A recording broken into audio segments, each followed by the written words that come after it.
quelques années, on a travaillé sur l'ouverture de soins intermédiaires. Ces soins intermédiaires-là, c'est pour les enfants qui ont besoin de suivi rapproché, de soins rapprochés sans nécessairement avoir besoin d'un transfert dans des soins, dans des soins tertiaires, comme par exemple Sainte-Justine, Montréal Children ou Québec va avoir besoin de leur donner. Là, Montréal, là, tu sais, quand tu es un adulte, puis ça va bien, tu te dis c'est juste Montréal, mais quand tu as un enfant malade, c'est quand même 2 heures, 2 heures et demie là, dans le trafic, dans la neige, c'est quand même un transfert qui est assez loin.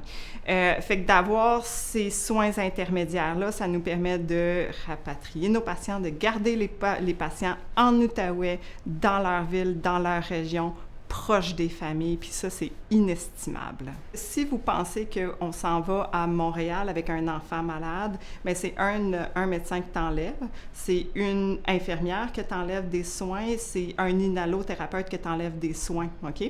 Fait que c'est en général minimum 6 à 8 heures où tu coupes ce personnel-là par rapport aux unités. C'est pour ça que, en bonne partie, une raison pourquoi d'avoir des soins intermédiaires puis de pouvoir donner des soins de proximité, ça fait un énorme changement pour le personnel.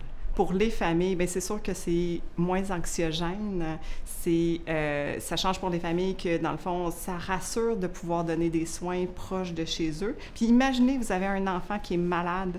Le médecin est en train de vous dire, on a besoin de transférer votre enfant, OK?